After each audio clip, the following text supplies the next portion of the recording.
बहुत बढ़िया अवसर है। मंत्र न चले नाम चला लो, नाम न चले तो चतुरासी ही गुनगुनाने लगो। बिल्कुल अवसर मत दो, जैसे दुश्मन नीचे गिर पड़ा है, आप ऊपर चढ़े हो, अब उसको ऊपर आने का अवसर मत दो। ऊपर आने का अवसर दिया तो अब आपको ऊपर आने का अवसर दुश्मन नहीं दे पाएगा। ध्यान रखना, एक बार अगर अब मन चढ़ गया आपके ऊपर और मनमानी आचरण करा लिया तो आपको भजन लायक नहीं रखेगा, क्योंकि वो समझ चुका है कि तुम ऐसी जगह पहुंच चुके हो कि अगर अब हम इसको हरा ना पाए तो मुझे जिंदगी भर इसका गुलाम बनना पड़ेगा। मन ने देख लिया है कि अब हम मारे जाएंगे, अब मुझे मरना पड़ेगा, तो वो आखिरी कोशिश करके आपका नाश करेगा। बस आप सावधान हो। इस समय आपके घुटने उसके गर्दन के ऊपर है, ऐसा समझो, क्योंकि सदगुरु आश्रय, संत आश्रय, सत्संग, नाम धाम आश्रय, वो विचलित हो रहा है, भड़बड़ा रहा है। कोई तो मिले ऐसा, थोड़ा तो हमें जीवन दान दे, क्या विषय भोग, थोड़ा तो मुझे विषय सेवन करने को मिले। चूक कर दी तो फिर गिरा देगा। परमहंस श्री ओंकारानंद सरस्वती जी ले जब बिल्कुल नई अवस्था में सामने उनके गए तो उनका, अच्छा बच्चा, बड़े भाग्यशाली हो, वैराग्य मार्ग में आए हो, पर ध्यान रखना, एक सांप को जब बंदर पकड़ता है तो बोले ऐसे ऐसे जड़ में रगड़ता है, फिर देखता, सू तो नहीं बोला, फिर रगड़ता है, और वो मरने पर भी रगड़ता ही रहता है कि कहीं इसमें जान न। बोले बस ऐसे ही साधु को, साधक को, उपासक को अपने मन को रगड़ना है। राधा वल्लभ श्री हरिवंश, राधा वल्लभ श्री हरिवंश, राधा वल्लभ श्री हरिवंश। अगर सू बोलने का मतलब अगर थोड़ा भी विषय स्फुरण रह गया तो अभी रगड़ते रहो, राधा वल्लभ श्री हरिवंश। फिर सच्ची कहते हैं भजन करना नहीं पड़ता। जैसे भजन थोड़ी करना पड़ता है ही नहीं भजन, किसी और कुछ क्या करे, कुछ है ही नहीं यंत्रों में, वो स्फूर्ते केवल वही। अब उसको भजन थोड़ी करना है, रह ही नहीं गया, कुछ करना ही नहीं रह गया है। हंस रहे, खेल रहे, बात कर रहे, खा रहे, पी रहे, चल रहे, ठाड़े बैठे परे उताना, कबीर काहे हम राय ठिकाना, हर्ष में। पर वो स्थिति प्राप्त करने के लिए निरंतर अभ्यास की आवश्यकता है। श्री भगवान कह रहे हैं कि परमम पुरुषम दिव्यम याति पार्थानुचिंतयेत, जो मेरा सदैव चिंतन करता रहता है, दिव्य परम पुरुष का साक्षात्कार उसको अपने चित्त में ही हो जाता है। चित्त स्थान भगवान वासुदेव का है। शरीर छोड़ने के बाद नहीं, शरीर रहते हैं ऐसी आनंद की वृत्ति उदय होती। अब उनके लिए शब्द ही नहीं तो क्या वर्णन करें। ऐसी आनंद की उसी आनंद में वो आनंद समुद्र प्रभु प्रकाशित होने लगते हैं। और उस आनंद में जहां आपका थोड़ा प्रवेश होता है, आप उलझ करके विषय की तरफ चले जाते हैं। ध्यान देना हमारी इस बात को, ये अनुभवगम्य बात कहते हैं। जब आपको भजन का थोड़ा आनंद मिलेगा तो आप थोड़ा निश्चिंत जैसे होते हैं, उसी समय मन आपको विषयों में फंसा देगा। जब आपको भजन का अभ्यास बढ़ने लगे, आनंद मिलने लगे, तो आपको उदासीनता बढ़ानी है, हंसना नहीं है, लोगों से मिलना नहीं, खेलना नहीं है, क्योंकि इस समय चढ़ाई का है। आनंद स्फुरित होने लगा, बचाओ, बिल्कुल आसपास से सुरक्षित हो जाओ। वो आनंद ही आपको ऊपर ऐसी स्थिति में ला देगा जहां ये विषय नहीं ले जाएंगे। भगवान कह रहे परमम पुरुषम दिव्यम याति पार्थानुचिंतयन्, जो निरंतर अभ्यास चिंतन का करता है उससे चित्त में ही भगवत साक्षात्कार हो जाता है। अगर आप सावधान नहीं रहेंगे, चिंतन सही नहीं रहेगा आपका, तो किसी भी अवस्था में ये विषय चिंतन छूटने वाला नहीं। अभी हमारे पास अवसर है, अभी हमारे पास समय है, चूको मत। ये बहुत सूक्ष्म लड़ाई है, ये कोई बाहर के लाठी डंडा गोली वाली लड़ाई नहीं है, ये अंतर की लड़ाई है। इसमें बड़े बड़े हार जाते हैं। अगर कोई जीत पाता है तो एकमात्र भगवान को समर्पित चित्त वाला जीतता है। हमें लगता है आपको बढ़िया समर्पण का अवसर है। अब आप ये जो मना किया जाता है, उन विषयों का भोग करते हैं, विषयों का सेवन करते हैं, तो फिर ऐसा लगता है अब हम नहीं कर पाएंगे, हमारे पास कोई चांस नहीं रह गया कि अब आपको संभाल सके। इसलिए आप सहयोग कीजिए। ये बाहरी आनंद 4 दिन का है, मान जाओ, बाहरी आनंद। ये श्री जी के मार्ग के लिए हम कह रहे हैं किसी जन्म में भगवत प्राप्ति करनी। अगर आप नहीं कर मानोगे, मनमानी आचरण करोगे तो भ्रष्ट हो जाओगे। ये संसार का स्वरूप है, किसी न किसी बहाने से वो आपको सतमार्ग से हटाएगा। ना किसी को घर आने दो, ना किसी के घर जाओ, ना किसी को रंग लगाओ, ना किसी से रंग लगवाओ। अपनी प्रिया प्रीतम के साथ होली खेलो। यहाँ जो सत्संग हो रहा है ठीक है, सुना, एकांतिक किया, कुटिया में जाओ चुपचाप, अपने श्री जी को रंग लगाओ, श्री जी के सामने पद गाओ, श्री जी के सामने नाचो, उन्हें तो भावना में उनके साथ खेलो, किसी और की जरूरत नहीं। कोई अब दूसरा हमें छुए, दूसरा कोई हमारा अपना बने, अब हमें जरूरत नहीं है। देखो हमारी भाषा समझ में आ रही हो तो समझ लेना, नहीं बाद में पछताओगे। किसी को भी अपने साधन कक्ष में प्रवेश मत दो, किसी को अपनी कुटिया में मत आने। अब आप यहाँ गृहस्थ नहीं हो, यहां भी रह रहे हो, भले गृहस्थ वेश में रह रहे हो, आप वनवासी हो, आप श्री जी के उपासी हो, कोई व्यवहार की जरूरत नहीं।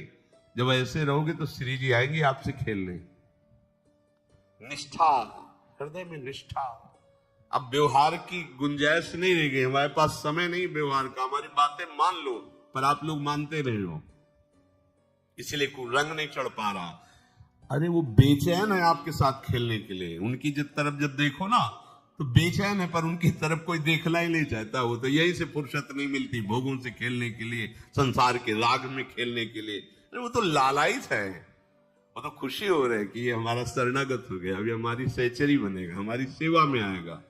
शरणागत होकर के पीठ कर लिया श्री जी की तरफ, मुख कर लिया संसार की तरफ, तो दोनों लाड़िले उदास बैठ जाते हैं। आप क्या करें, ये तो उधर मुख करके जा रहा है, चलो फिर कभी लौटेगा, वो फिर इंतजार कर रहे हैं।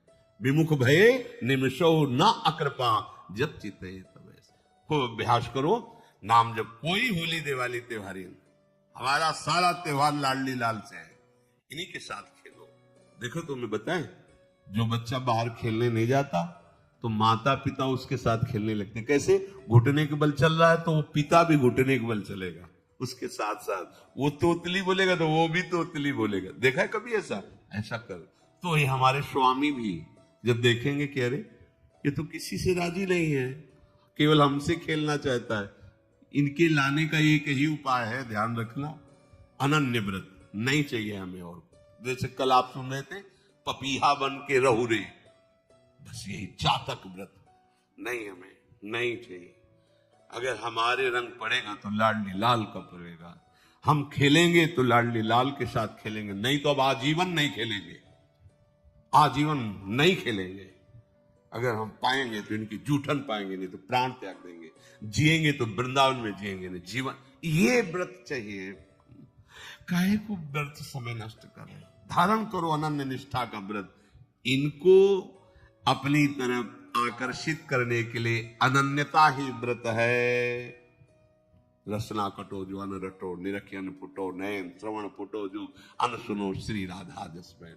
कोई भी सत्संगी कोई व्यसन न करे, अन्य किसी से संपर्क न करे, खूब पद गाओ, खूब नाचो, अपना दरवाजा कुटिया का बंद करके खूब रो, नाचो, खेलो, कूदो, उन्हीं से वो खेलने लगेंगे। उनको चैन नहीं है आपके सिवा, आप चैन से रह रहे हो। हमारे प्रिया प्रीतम आपका इंतजार कर रहे हैं, तभी आप पर है तो की कृपा की। ये बात अंदर की समझो, प्रिया प्रीतम अंदर से आपको बहुत प्यार करते हैं, पर हम देखते हैं कि आप प्रिया प्रीतम से प्यार नहीं करते। आप संसार की तरफ बढ़ते जा रहे हो, हाथ फैला खड़े, मेरी तरफ आ जा। ये हमारे भगवान नहीं है, ये हमारे लाडली लाल है।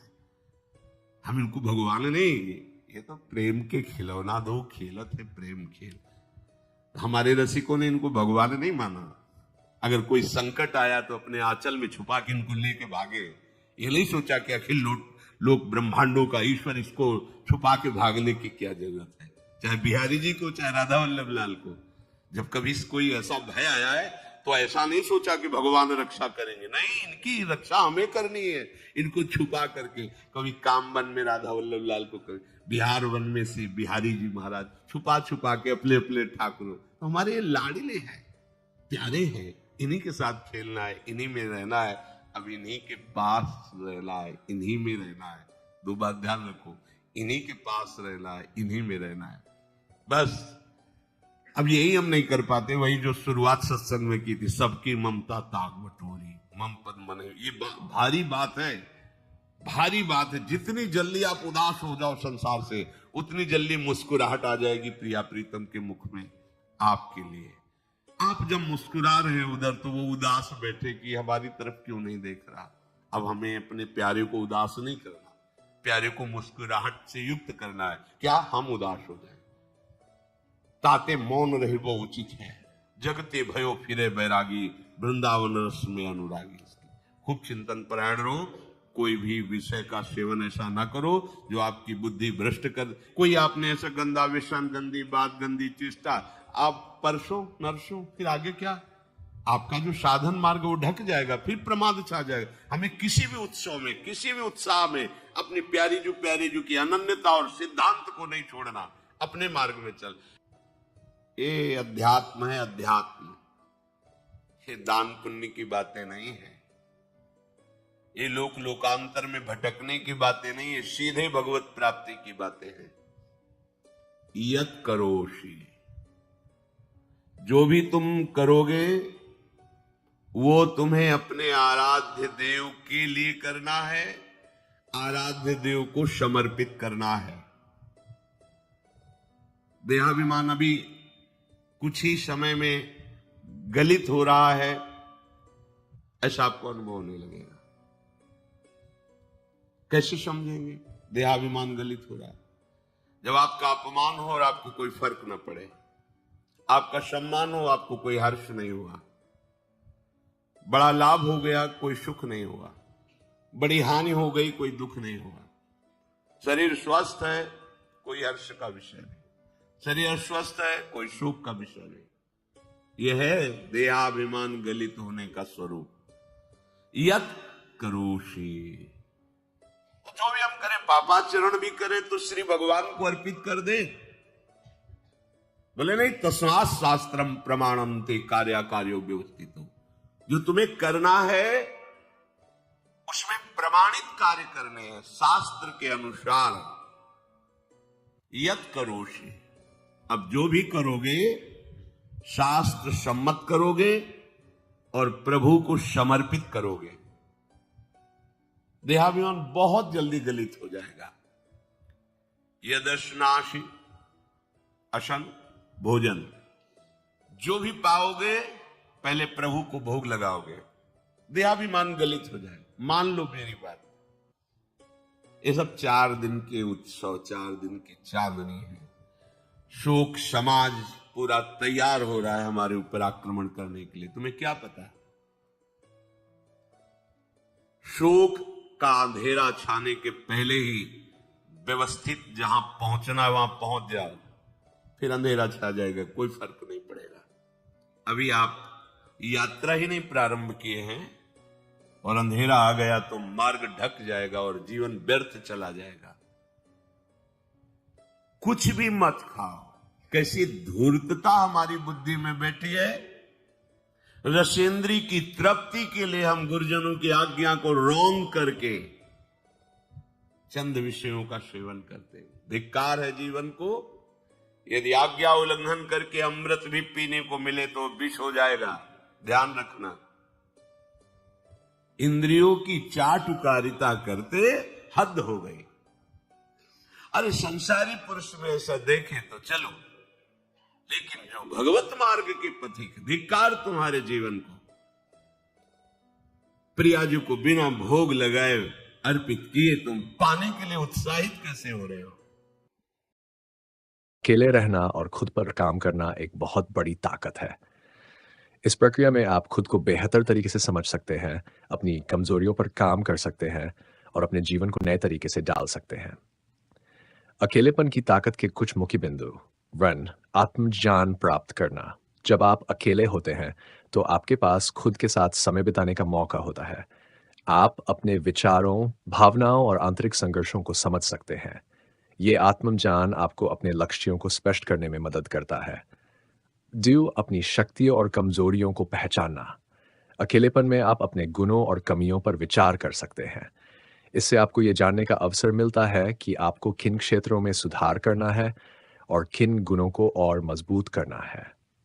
3. आत्मनिर्भरता बढ़ाना। अकेले रहकर आप दूसरों पर निर्भर रहना छोड़कर अपने जीवन के निर्णय खुद लेने की क्षमता विकसित कर सकते हैं। इससे आप आत्मनिर्भर बनते हैं और जीवन की चुनौतियों का सामना मजबूती से कर पाते हैं। 4. ध्यान और योग का अभ्यास। अकेले समय में ध्यान और योग का अभ्यास करने से मानसिक शांति और स्पष्टता मिलती है। ये आपको अपने विचारों को नियंत्रित करने और ध्यान केंद्रित करने में मदद करता है। 5. नए कौशल सीखना। अकेले रहकर आपके पास नए कौशल सीखने और खुद को अपग्रेड करने का समय होता है।